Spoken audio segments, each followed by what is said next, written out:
बिस्मिल्लाहिर्रहमानिर्रहीम। अस्सलाम वालेकुम फ्रेंड्स, होप सो फ्रेंड्स आप सब लोग खैरियत से होंगे। फ्रेंड्स आज की वीडियो में मैं आपको बनाना बताऊंगी homemade whitening rice massage cream. Friends जैसा कि मैंने आपको अपनी वीडियोस में होममेड फेशियल प्रोडक्ट बनाना बताई हुई है, मैंने आपको होममेड क्लेंजर बनाना भी बताया है, फेस वॉश बनाना भी बताया है, मसाज क्रीम आज मैं आपको बनाना बता रही हूँ। और इसके अलावा फ्रेंड्स स्क्रब भी मैंने आपको बनाना बताया हुआ है और ब्लीच आपको मैंने बहुत सारी बताई हुई हैं। तो आज मैंने सोचा कि आपको वाइटनिंग राइस मसाज क्रीम बनाना बताती हूँ। मसाज क्रीम तो बहुत सारी होती हैं लेकिन आज राइस मसाज क्रीम इसलिए बता रही हूँ क्योंकि ये एंटी एजिंग स्किन के लिए भी बहुत ज़्यादा बेस्ट रहेगी। और अगर हमारी स्किन एंटी एजिंग नहीं है, हमारी स्किन बिल्कुल अच्छी है, तो फ्रेंड्स तब भी हम इसको यूज़ कर सकते हैं ताकि हमारी स्किन बढ़ती हुई उम्र के साथ हमारी स्किन पर एजिंग के साइंस ना आ सके। फ्रेंड्स ये इसके अंदर जो मैं इंग्रेडिएंट्स शामिल कर रही हूँ फ्रेंड्स ये सारे के सारे हमारी स्किन की हेल्थ के लिए बहुत ज़्यादा बेस्ट हैं। फ्रेंड्स मैं इसके लिए कोकोनट ऑयल यूज़ करूँगी, हनी यूज़ करूँगी, फ्रेश मिल्क और फ्रेंड्स ये मेरे पास पके हुए चावल हैं।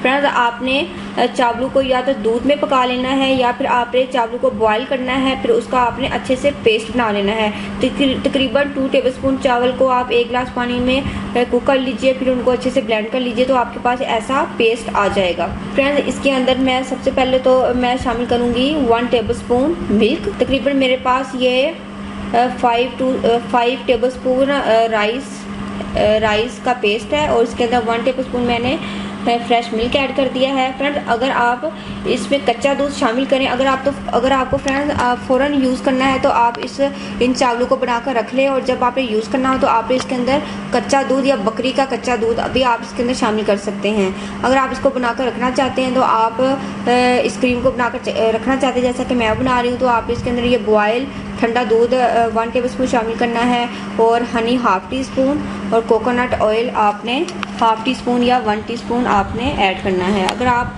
इसको गर्मियों में यूज़ कर रहे हैं तो आप 1/4 टीस्पून कोकोनट ऑयल ऐड कीजिएगा, क्योंकि मैं इसको बनाकर स्टोर करने वाली हूँ तो इसलिए मैंने इसके अंदर 1 टीस्पून ऐड किया है।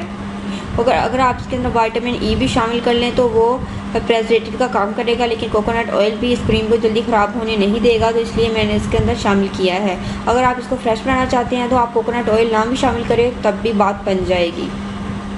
तो फ्रेंड्स इसका जो दूसरा तरीका है वो ये है कि हम तो चावलों को बनाकर इस तरीके से बॉईल करके इसका पेस्ट बनाकर रख लेती हैं। जब हमने यूज़ करना होता है तो हम अपनी थोड़ा सा इसके अंदर शहद ऐड करती है, थोड़ा सा दूध ऐड करती हैं और उसको मिक्स करके अपने फेस पर लगा लेती हैं। तो आप उस तरीके से भी इसको यूज़ कर सकते हैं, लेकिन आज मैं क्रीम बना रही हूँ तो इसलिए मैंने आपको ये वाला मेथड भी बता दिया है। फ्रेंड्स आप इसको अच्छे से मिक्स करें।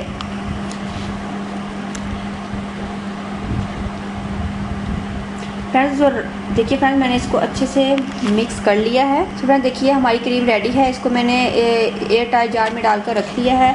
फ्रेंड्स आप इसको अपने फेस पर लगाकर 3 से 4 मिनट इसका मसाज करना है जैसा कि हम मसाज क्रीम का करते हैं। फ्रेंड्स इससे आपका कलर कॉम्प्लेक्शन बहुत ज़्यादा फेयर होगा, क्योंकि राइस फ्लोर ये कलर कॉम्प्लेक्शन को बहुत ज़्यादा फेयर कर देता है। और इसके साथ साथ फ्रेंड्स ये एंटी एजिंग स्किन के लिए बहुत ज़्यादा बेस्ट है। अगर आपकी स्किन बहुत ज़्यादा लटकी हुई है तो फ्रेंड्स ये आपकी स्किन को टाइट कर देगा। फ्रेंड्स मसाज टाइट कर देगा, क्योंकि फ्रेंड्स आपने मसाज करने के बाद इसको आपने 50 to 20 मिनट्स के लिए ड्राई होने के लिए छोड़ देना है। जब आप अपने फेस को वॉश करेंगे तो आपकी स्किन बहुत ज़्यादा टाइट हो जाएगी।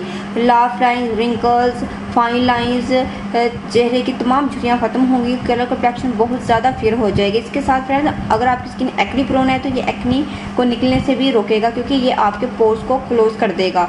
बिल्कुल आपके जो ओपन पोर्स हैं वो क्लोज हो जाएंगे तो एक्नी आएगी नहीं। अगर एक्नी होगी तो वो भी इंशाल्लाह ख़त्म हो जाएगी, क्योंकि इसके अंदर हनी ऐड किया जो कि एंटी बैक्टीरियल है और कोकोनट ऑयल भी एक्नी को ट्रीट करने में बहुत ज़्यादा इफेक्टिव है।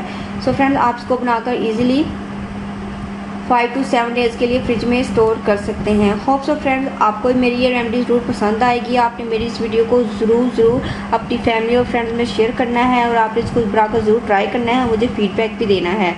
फ्रेंड्स अगर आप लोगों ने अभी तक मेरे चैनल को सब्सक्राइब नहीं किया तो प्लीज़ मेरे चैनल को सब्सक्राइब करें, वीडियो को लाइक और शेयर कीजिएगा, बेल आइकन पर क्लिक करना मत भूलिएगा ताकि मेरी हर आने वाली न्यू वीडियो आपको मिल सके। मिलते हैं नेक्स्ट वीडियो में। अल्लाह हाफिज़। Thank you for watching my videos.